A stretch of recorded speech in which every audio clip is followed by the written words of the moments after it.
2019 para los primeros 3 años de mi administración.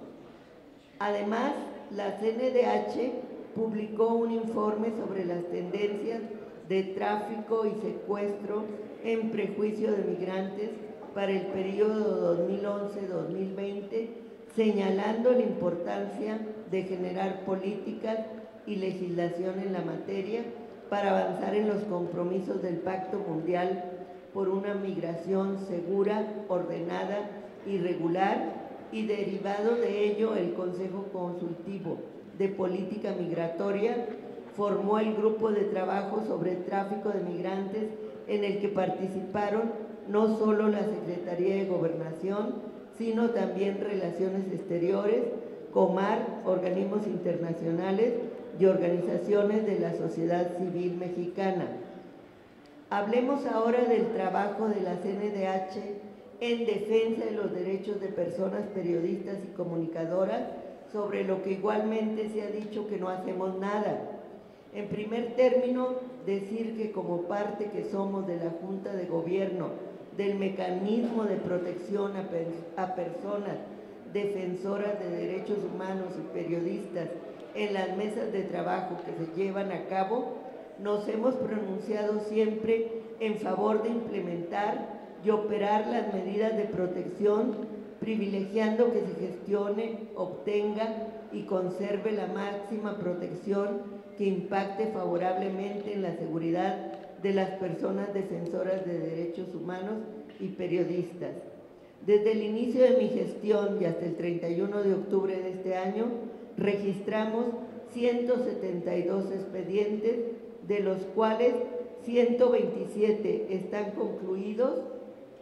Contamos con el sistema de alerta 6 para trabajar en colaboración con las comisiones estatales de derechos humanos en la protección oportuna a periodistas, y desde el inicio de mi gestión se han emitido 383 alertas.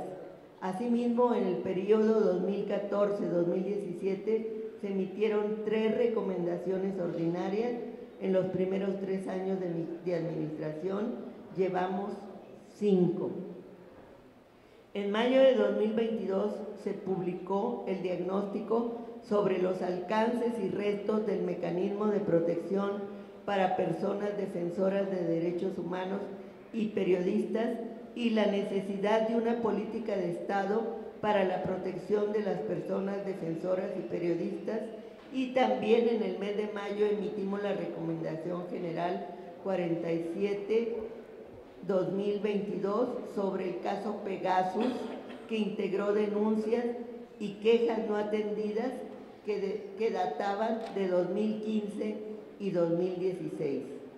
Abordo ahora las acusaciones que se han hecho a la CNDH de ser omisa ante lo que llaman la militarización, y algo en verdad preocupante, la reacción del INE y de algunos actores políticos y legislativos por la emisión de la Recomendación General 46/2022, que se publicó en mayo de 2022, previo análisis y aprobación de nuestro Consejo Consultivo, algunos de cuyos integrantes, al calor de la estrategia desplegada por partidos para oponerse a la reforma electoral, recién en el mes pasado se montaron en ella para contradecir su propia actuación y denostar a la CNDH. En relación con lo primero, los ataques derivan de un análisis sesgado y de valoraciones de tipo electoral y político respecto a las reformas que ya fueron aprobadas por las 2 cámaras federales y la mayoría de las cámaras estatales a legislaciones en materia de Guardia Nacional y seguridad pública. Es en verdad lamentable que intereses políticos pretendan imponerse sobre los intereses del pueblo, que en su gran mayoría entiende la situación que motiva el papel de la Secretaría de la Defensa Nacional en la consolidación de la Guardia Nacional, y que se pretenda que la CNDH use sus instrumentos para favorecer agendas partidistas como supuesta muestra de una autonomía. Del análisis que hicimos de estas reformas, un análisis cuidadoso y serio, derivó nuestra decisión de no interponer una acción de inconstitucionalidad, toda vez que, por un lado, es evidente que no existe la supuesta inconstitucionalidad que se invoca, puesto que la Guardia Nacional mantiene su carácter civil y porque el control operativo y administrativo que se plantea es transitorio, pero además porque no es el único instrumento que la ley otorga a la CNDH para defender los derechos humanos, y más idóneo consideramos es sumarnos a la estrategia de pacificación del país, fortaleciendo nuestras acciones de promoción y educación, tanto con el Ejército como con los integrantes de la Guardia Nacional, así como reforzando nuestros mecanismos de observancia a efecto no solamente de atender quejas y emitir recomendaciones cuando se consumen violaciones a derechos humanos, sino de incidir sobre todo en su protección, algo que es más importante. Esa es la esencia del Plan Estratégico Institucional de Cultura de Paz y Derechos Humanos que anunciamos en el mes de septiembre, que nos permitirá desplegar todas nuestras facultades y todos los instrumentos con que contamos y abonar a lo que es prioritario para el pueblo, construir la paz en nuestro país, la mejor manera de garantizar la prevalencia de los derechos humanos. Con respecto a la reacción del INE frente a la Recomendación General 46/2022, es conveniente decir que en efecto la Constitución limita la competencia de la CNDH por lo que toca a los asuntos electorales, pero el hecho es que nuestra Recomendación General cumple totalmente con el mandato otorgado por el artículo 102, apartado B. No aborda la materia electoral, no se inmiscuye en las funciones del INE, ni pretende rectificar sus decisiones. Lo que pretende es incidir en una transformación del sistema democrático para fortalecer sus instituciones al evocar el uso faccioso de los órganos electorales del Estado en las elecciones de 1952. Por supuesto, no pretende corregir su resultado. El análisis de contexto que sustenta la recomendación proporciona elementos y pretende brindar herramientas que permitan a las autoridades a las que se dirige establecer de manera diligente todas aquellas medidas necesarias para la implementación de políticas públicas de progresividad referente al derecho a la democracia, derecho de reunión, derecho de asociación, derecho a la protesta social, así como a los derechos de memoria y de verdad con relación a las graves violaciones a derechos humanos derivadas de la práctica sistemática de la violencia política ejercida por el Estado mexicano durante el periodo 1951-1965, con miras a garantizar su no repetición.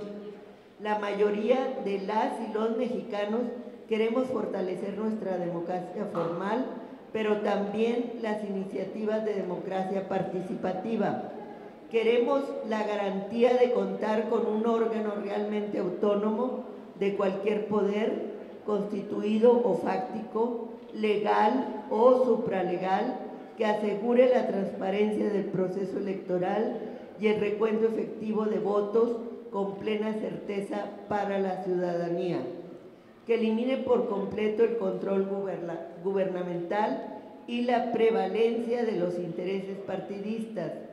No queremos que vuelvan los tiempos de las elecciones controladas por el gobierno o por un partido. No queremos que se repitan los fraudes electorales que han marcado buena parte de nuestra historia. Ese es el derecho del pueblo a la democracia y esa es nuestra misión de defenderlo. Lo que pasa con el Consejo Consultivo es una prueba de lo erróneo que es mantener el sistema actual que otorga a los partidos la potestad de elegir a sus integrantes, igual que lo hace con los consejeros del INE. Esto operaba cuando los presidentes de la República primero y los partidos después se ponían de acuerdo en la designación del titular y los consejeros de la CNDH. Para eso se concibió este sistema, para garantizar un control total. Incluso mi propia elección así lo demuestra. Al pretender convertir en rehén de intereses partidistas a la CNDH, bajo el supuesto de que estaría yo en deuda con los legisladores y los partidos, presiones que hemos tenido que sortear, se ha hecho nuestro trabajo más difícil, distrayendo muchas energías en nuestra resistencia, algo que para nada parece importarle a algunos actores políticos, por lo visto tampoco a los y los consejeros, a pesar de que pone en riesgo nuestro trabajo de defensa del pueblo y en especial de las víctimas. Por eso la controversia que interpusimos ante la Corte en contra del INE no es solamente para defender la facultad que tenemos de hacer pronunciamientos públicos o recomendaciones generales, es una verdadera lucha por la afirmación de nuestra autonomía y, más que eso, por la existencia misma de la CNDH y el respeto cabal a sus funciones. No puede ser que se pretenda retrotraer al país a los años previos a la reforma constitucional de 2011 o que eliminemos del catálogo de derechos humanos los derechos civiles y políticos. Tenemos la misión constitucional de observar y defender los derechos humanos del pueblo, todos, no solamente algunos,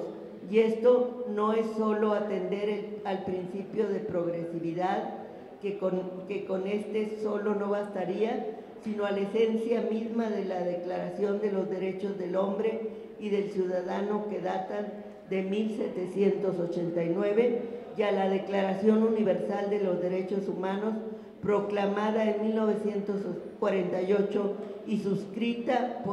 en ese mismo año por nuestro país, por no mencionar otros instrumentos más recientes que obligan por igual al Estado mexicano. Finalmente, quiero abordar brevemente la situación presupuestal y laboral que tenemos en la CNDH y decir que cuando llegué hace 3 años llevábamos los criterios de austeridad y combate a la corrupción como premisas, sumados ambos a los de eficiencia y mejores resultados para guiar mi gestión. Hay quien dice que la austeridad no necesariamente está asociada con mejores resultados. Nosotros no solo lo creemos firmemente, sino que lo practicamos, y para ello impulsamos una profunda reforma en la normativa y la estructura que nos ha permitido reorientar los recursos humanos y materiales de manera que podamos cumplir a cabalidad con nuestra misión constitucional, atender con mayor oportunidad a las víctimas y presuntas víctimas y reducir los tiempos de respuesta. Esto tiene que ver con diagnósticos previos, adicional a los